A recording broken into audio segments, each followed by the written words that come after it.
Polisi ungkap kasus perampokan dan pembunuhan seorang penjaga malam di sebuah toko kamera di Jalan Diponegoro, Semarang. Seorang nenek renta dengan bekas infus di tangannya ditemukan di pinggir jalan. Diduga lansia tersebut sengaja dibuang. Menjelang puasa Ramadan, pemerintah Kabupaten Kendal menggelar pasar murah di pasar relokasi sekaligus untuk meramaikan pasar.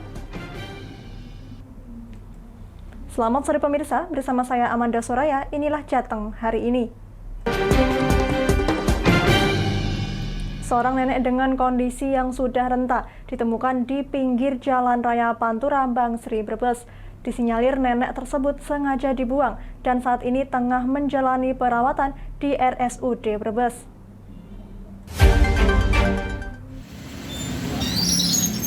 Jajaran unit Reskrim Polsek Bulakamba Kabupaten Brebes menemukan seorang wanita tua yang sudah renta di pinggir Jalan Raya Pantura, Desa Bangsri, Kecamatan Bulakamba, Kabupaten Brebes.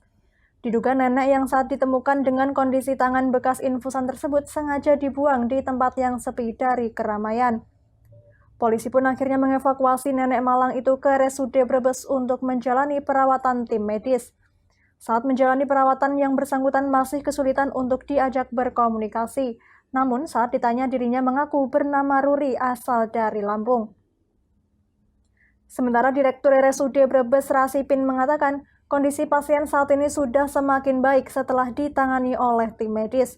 Pasien hasil pemeriksaan juga memiliki riwayat penyakit hipertensi.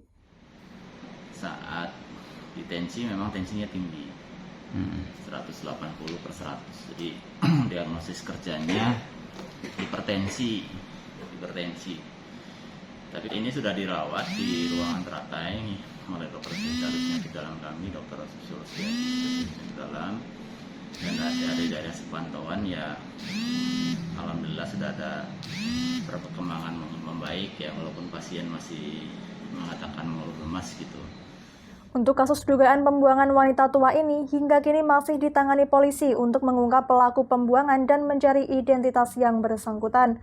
Dari Brebes, Gus Fadila, Lingkar TV, melaporkan.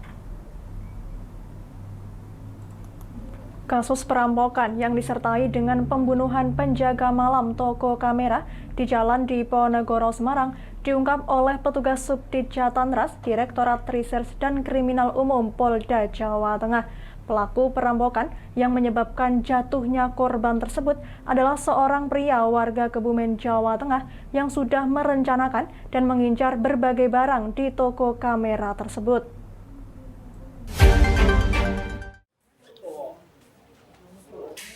Kasus perampokan yang menewaskan Supriyono, penjaga malam toko kamera Fokus Nusantara yang berlokasi di Jalan Diponegoro, Semarang, diungkap setelah polisi meringkus Rismantoro, warga Karangsambung, Kabupaten Kebumen, Jawa Tengah.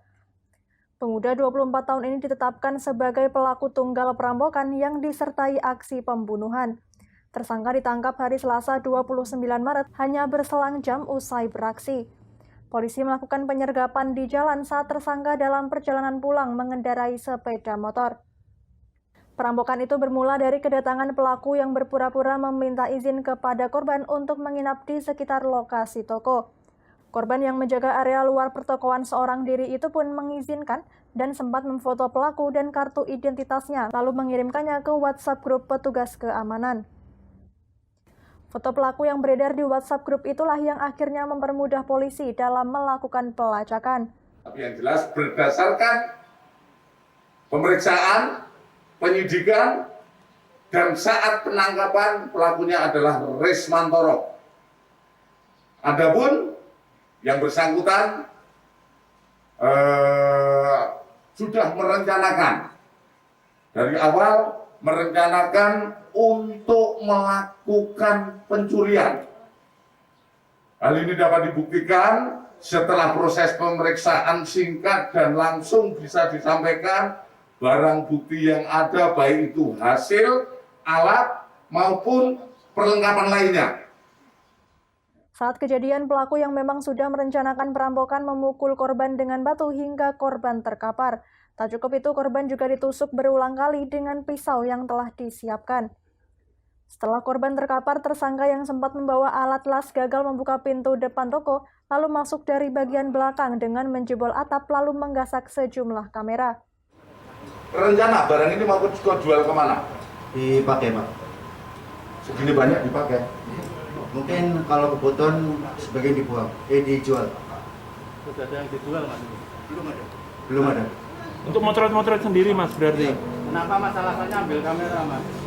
Karena tidak mampu beli kamera. Tapi tahu banyak tentang kamera. Sebelumnya, seorang penjaga malam di toko kamera Fokus Nusantara yang berlokasi di Jalan Diponegoro, Semarang bernama Supriyono ditemukan tewas dalam peristiwa pembobolan toko kamera Fokus Nusantara pada Selasa dini hari. Dari hasil olah TKP didapati pisau yang diduga digunakan pelaku untuk membunuh korban serta peralatan yang digunakan untuk membobol toko seperti alat las dan perlengkapan lainnya di sekitar lokasi perampokan. Kini pelaku tunggal perampokan disertai pembunuhan penjaga malam toko kamera ini ditahan dan polisi bakal menjeratnya dengan pasal 365 KUHP tentang pencurian atau pasal 339 KUHP tentang pembunuhan. Dari Semarang, Henufan, Lingkar TV, melaporkan. Untuk mengendalikan harga kebutuhan pokok menjelang bulan Ramadan 1443 Hijriah, pemerintah Kabupaten Kendal menggelar pasar murah di Pasar Relokasi Weleri di Terminal Baurekso, Desa Jenarsari, Kecamatan Gemuh. Ada sekitar 2.000 paket sembako murah seharga Rp50.000 per paket.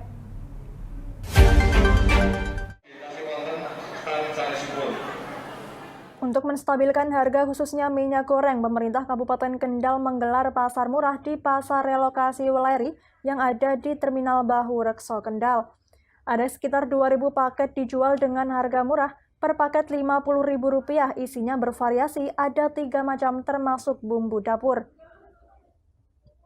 Asisten Perekonomian dan Pembangunan Pemerintah Kabupaten Kendal, sekaligus Ketua Panitia Pasar Murah Tafib Purnomo mengatakan, pasar murah akan digelar selama 2 hari jelang puasa dengan menggandeng beberapa CSR dari BUMN.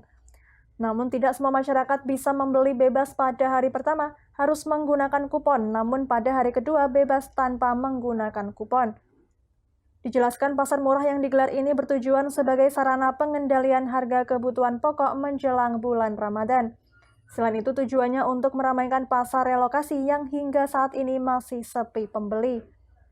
Jadi yang pertama terkait dengan pengendalian harga, katanya minyak goreng mahal, ini akan kita sesuaikan dengan harga pasar yang berlaku sesuai dengan kemampuan masyarakat dan sembako, dan kedua meramaikan pasar sini juga, artinya setelah mereka beli sembako yang murah, terus bisa lirik dagangan liane yang kebutuhan mereka.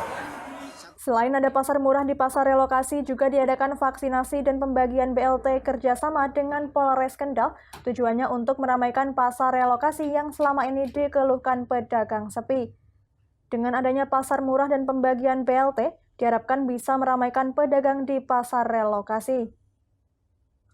Salah satu warga Gemuh, Siti Nurasiah, yang ikut belanja di pasar murah mengatakan, dengan adanya pasar murah sangat membantu masyarakat jelang puasa karena banyak kebutuhan pokok yang mahal dan langka di pasar murah bisa didapat dan harganya di bawah pasaran.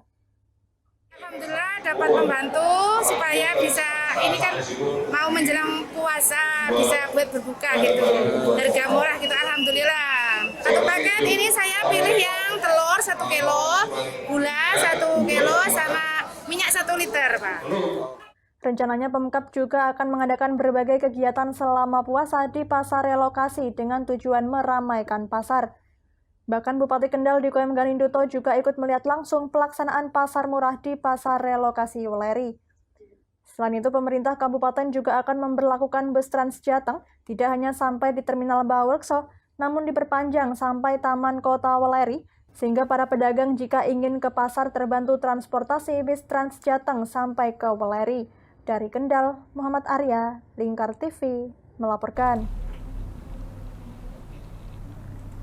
Kami masih akan kembali pemirsa, tetap bersama kami di Jateng hari ini.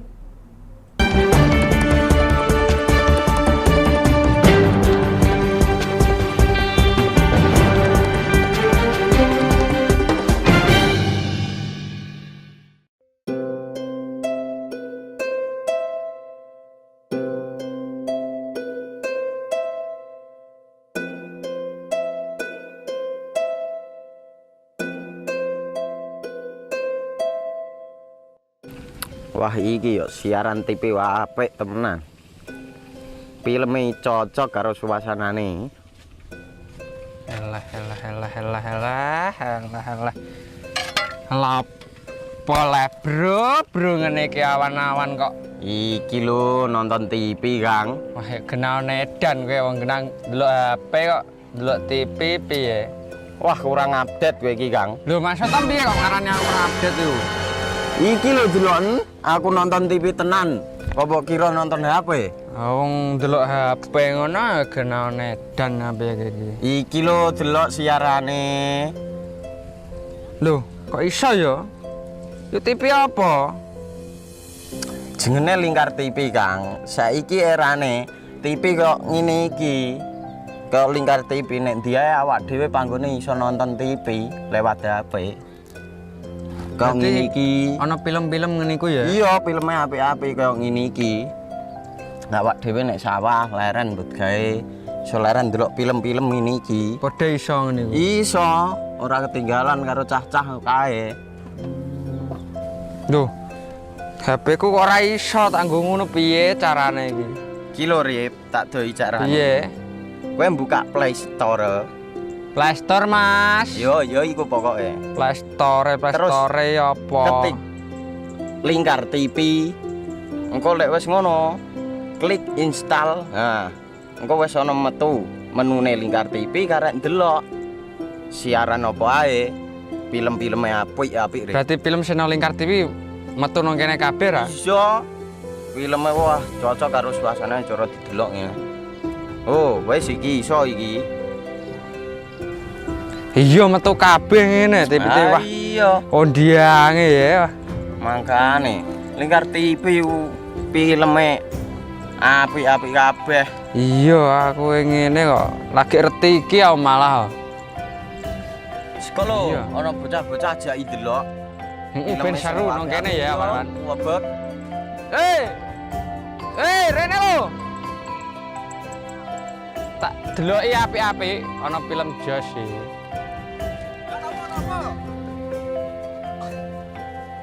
Rene go Rene. Oh iki lho tak deloki film nang Lingkar TV.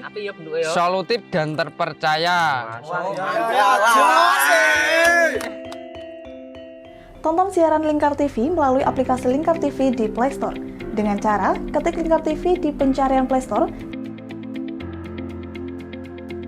kemudian tekan install. Mudah bukan? Nikmati tayangan-tayangan menarik dari Lingkar TV kapanpun dan dimanapun Anda berada. Tinggal tekan menu Lingkar TV di HP Anda dan selamat menonton!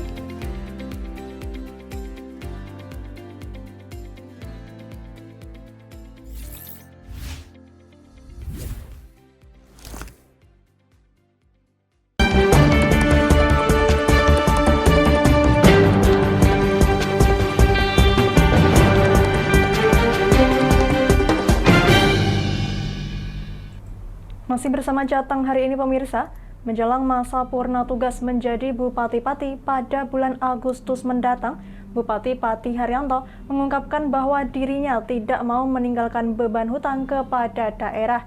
Ia mengaku pada awal menjabat, dirinya sempat ditawari hutang oleh Kementerian Keuangan. Namun Bupati Haryanto memilih untuk memperbaiki manajemen perusahaan daerah daripada harus berhutang.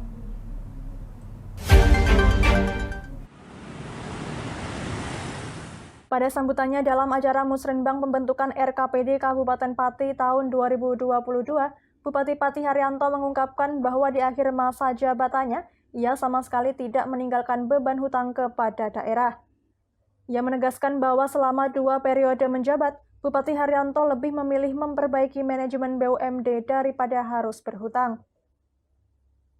Lebih lanjut, ia menjelaskan bahwa dirinya pada awal masa jabatannya sempat ditawari hutang oleh Kementerian Keuangan maupun Bank Jateng, meski mengakui jika hutang bisa lebih membuat pembangunan lebih bagus, namun menurutnya hal itu akan menjadi beban bagi daerah. Karena pada waktu itu, tahun pertama saya, tahun kedua saya, ditawari hutang dari Kementerian Keuangan maupun juga Bank Jateng.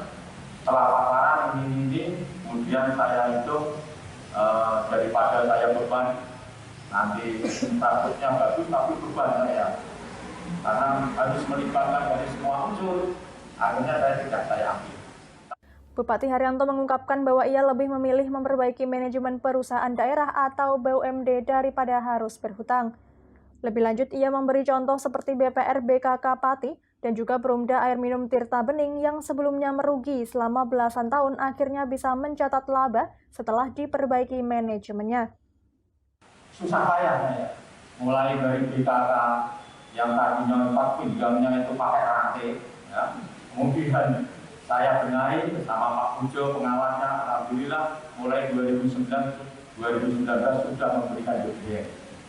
Kemudian PDAM pada saat itu terpuruk, saya ambil alih pada tahun 2016, kemudian sekarang sudah memberikan dividen tiap tahun tidak kurang dari 2 miliar, 3 miliar, itu juga. Kemudian PDAU juga sama, dibayar bank daerah. Karena kuncinya adalah jangan sampai nanti perusahaan daerah ini dipakai untuk sapi perah oleh kepala daerah. Saya tidak pernah. Jadi boleh dicek, boleh diaudit, clear, tidak ada masalah. Seperti diketahui, Bupati Haryanto akan habis masa jabatannya pada Agustus mendatang. Ia mengaku bersyukur di akhir masa jabatannya, ia tidak meninggalkan beban hutang kepada daerah dan juga mampu memenuhi janji-janji politiknya selama masa kampanye. Dari Pati, Fajar Mukti, Lingkar TV, melaporkan. Lebih dari 1.000 nelayan lanjut usia dan juga janda nelayan di Kabupaten Pati akan menerima bantuan dari pemerintah Kabupaten Pati. Melalui Dinas Kelautan dan Perikanan mewakili Bupati Pati akan memberikan bantuan berupa sembako bagi nelayan lanjut usia dan juga janda yang tersebar di 12 kelompok nelayan di Kabupaten Pati. Setidaknya terdapat 591 nelayan lanjut usia dan 762 janda nelayan akan menerima bantuan dari pemerintah Kabupaten Pati melalui Dinas Kelautan dan Perikanan Kabupaten Pati. Hal itu diungkapkan langsung oleh Kasih Sarpras Pengembangan Usaha dan Pemberdayaan Nelayan Dinas Kelautan dan Perikanan Kabupaten Pati, Sutaryadi. Sutaryadi mengungkapkan pihaknya selaku kepanjangan dari Bupati Pati mengaku bertanggung jawab mengenai bantuan terhadap para nelayan termasuk nelayan lanjut usia serta janda nelayan. Harapan kami tentunya kami mewakili dari pemerintah Kabupaten Pati khususnya di Dinas Kelautan dan Perikanan kaitannya dengan kenelayanan ini itulah sebagai tanggung jawab kami.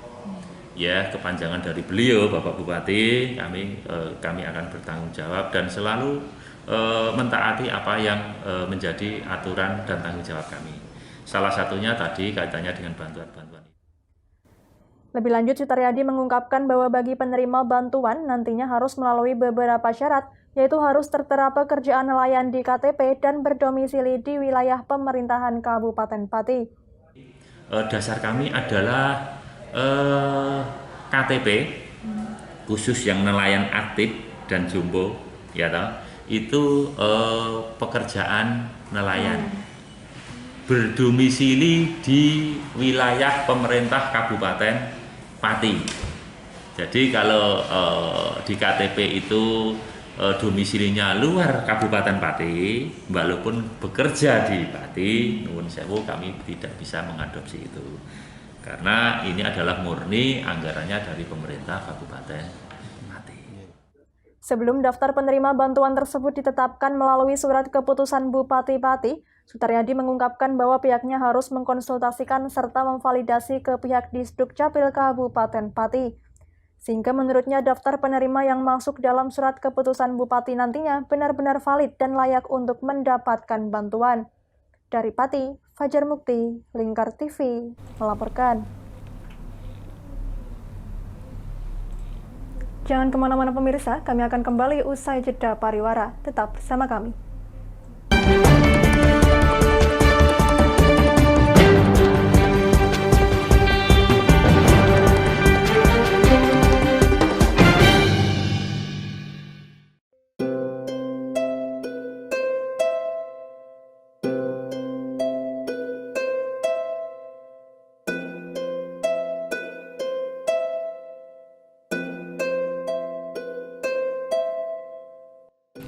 Wah iki yo siaran TV apik temenan.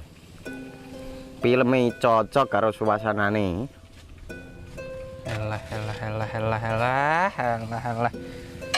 Elah.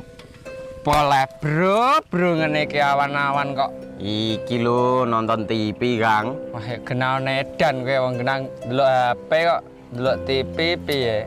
Wah, kurang update kowe iki, Kang. Lho, maksudnya piye kok ngarani aku update itu? Iki lho deloken, aku nonton TV tenan. Apa kira nonton HP? Wong delok HP ngono kenal nedan apa iki. Iki lho delok siarane. Lho, kok iso ya? Yo TV apa? Jenenge Lingkar TV, Kang. Saiki erane TV kok ngene iki.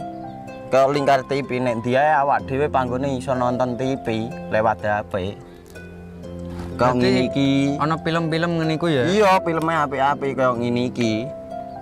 Awak dhewe nek sawah leren mbut gawe iso leren ndelok film-film ngene iki. Padha iso ngene iku. Iso, ora ketinggalan karo cah-cah kae. Lho, HP ku kok ora iso tak nggo ngono piye carane iki? Iki lho Rip, tak doi carane. Piye? Kowe buka Play Store.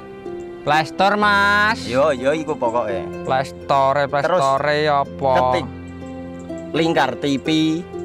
Engko lek wis ngono, klik install. Nah, engko wis ana metu menune Lingkar TV karek ndelok siaran apa ae. Film-filme apik-apik. Berarti film channel Lingkar TV metu nang kene kabeh ra? Iso. Filme wah cocok karo suasana cara didelok ngene. Oh, wis iki iso iki. Iya metu kabeh ngene TV wah. Iya. Ondiange ya. Mangkane Lingkar TV filme apik-apik kabeh. Iya, aku ngene kok lagi reti iki malah. Sekolo ana bocah-bocah jaki delok. Heeh, ben seru nang kene ya, kawan. Wabek. Rene lo. Tak deloki apik-apik ana film Jos iki.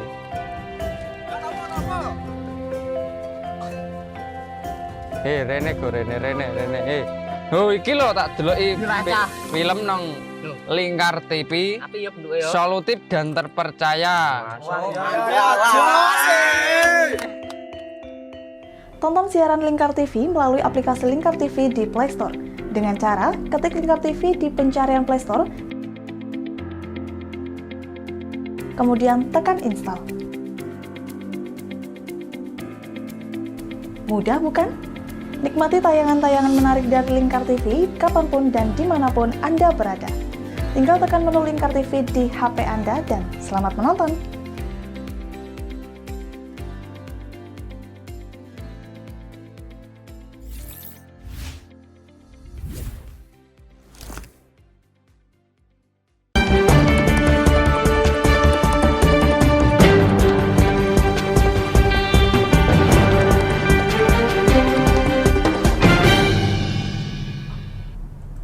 Anda masih menyaksikan Jateng hari ini pemirsa. 15 pasien tuberkulosis resisten obat atau tuberkulosis multidrug resisten yang berobat di Poliklinik TBMDR, Rumah Sakit Umum Daerah Dr. Lukmono Hadi, menerima sertifikat sembuh. Mereka telah berhasil sembuh setelah menjalani pengobatan dalam kurun waktu tertentu. Bupati Kudus beserta Ketua TPPKK Kabupaten Kudus menyerahkan sertifikat kepada para pasien sembuh, disaksikan oleh Direktur, pejabat struktural, dokter, dan para perawat yang selama ini merawat dengan penuh kesabaran dan perhatian. Selain sertifikat, diserahkan pula souvenir sebagai ungkapan rasa bahagia dan syukur atas keberhasilan yang tidak lepas dari kerjasama semua pihak langsung maupun tidak langsung. Direktur RSUD Dr. Lukmono Hadi, Dr. Abdul Aziz Akhyar, mengapresiasi dokter, perawat, dan tenaga kesehatan dengan keberanian dan kesungguhan serta sikap profesional berhasil membantu kesembuhan sekaligus memotong rantai penularan tuberkulosis. Sebenarnya kalau mereka pengobatan secara rutin ya, dan ingat ya, Kudus itu jadi best practice untuk nasional termasuk menep. Karena apa? Capaian sukses rate-nya tinggi. Suksesnya apa? Sukses adalah angka keberhasilan dalam penyembuhan proses TBC, proses penyembuhan sukses itu. 86%, dan ini termasuk penting nasional. Pelayanan pengobatan TB MDR telah dimulai sejak tahun 2018. Terkait treatmentnya, ada yang perawatan jangka panjang sampai 24 bulan dan ada yang jangka pendek selama 11 bulan. Selain penyerahan sertifikat sembuh TB MDR, dalam rangka memperingati Hari Tuberkulosis Sedunia 2022, RSUD Dr. Lukmono Hadi Kudus juga melaksanakan workshop dengan tema Temukan Obati TBC Sampai Sembuh. Senang ini tadi ada gimana bangga ya, udah sembuh, nyatakan sembuh dari rumah sakit, itu rasanya senang sekali. Aziz menambahkan bahwa keberhasilan ini adalah keberhasilan bersama, keberhasilan pemerintah, keberhasilan pihak rumah sakit, keberhasilan pasien, keberhasilan keluarga yang setia mengontrol obat pasien, dan keberhasilan puskesmas yang berhubungan rutin kesehatan dengan pasien. Dari Kudus, Wes Alkorni, Lingkar TV, melaporkan. Sebanyak 20 lukisan karya seniman Jepara Tino Setiono dipamerkan di salah satu kafe kawasan Jepara Kota. Bupati Jepara Dian Kristiandi hadir memberikan apresiasi dan membeli lukisan yang dipamerkan di acara bertajuk Piknik Hitam Putih tersebut.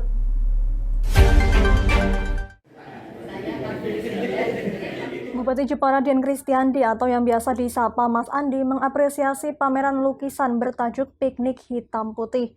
Sebanyak 20 lukisan karya Tino Setiono dipamerkan di salah satu kafe di kawasan Jepara Kota.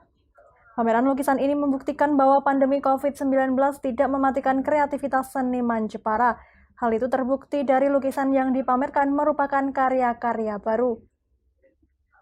Mas Andi mengungkapkan tema hitam putih mengingatkan serta menyadarkan masyarakat di mana perbedaan hitam dan putih tidak semestinya menjadi pembeda, namun meski berbeda tetapi bisa bersama dan berdampingan. Ini keren, karya cipta anak Jepara, ya, yang punya kreativitas. Mungkin ini kalau saya lihat tadi kan juga bukan karya yang lama, karya-karya baru. 2 tahun pandemi, tapi tetap berkreasi gitu ya, mengekspor kemampuan, dan kita harapkan memang semua teman-teman seniman tetap bisa menciptakan sebuah karya-karya ciptanya sehingga semakin membuat Jepara menjadi karya luar biasa. Sang pelukis Tino Setiono menyampaikan bahwa pameran kali ini diilhami dari perjalanannya Jepara Semarang setiap hari, di mana warna hitam dan putih seringkali dijumpai di sepanjang perjalanan. Yang menggelisahkan itu sering terjadi perdebatan di dalam masyarakat bahwa seperti zebra itu sebenarnya berdasarkan warna putih kemudian dicap hitam atau warna hitam yang dicap putih gitu loh. Dan itu perdebatan terjadi terus-terus dan sebenarnya tidak perlu, karena bisa saja hitam dan putih itu tidak saling mendominasi tapi bersampingan, hitam bersanding putih, bersanding hitam, bersanding putih, karena hitam dan putih itu juga merupakan bagian dari warna-warna yang lain. Pameran ini berlangsung selama 4 hari sejak Senin 28 Maret 2022. Pada malam penutupan juga diisi diskusi seni dengan narasumber Bupati Jepara Dian Kristiandi. Dari Jepara, Robi Sani, Lingkar TV, melaporkan. Berita tadi sekaligus mengakhiri kebersamaan kita kali ini. Terus saksikan Jateng hari ini setiap pukul 17 waktu Indonesia Barat hanya di Lingkar TV. Akhirnya saya Mada Seraya, wakili seluruh kerabat kerja yang bertugas, pamit dari hadapan Anda. Terima kasih dan sampai jumpa.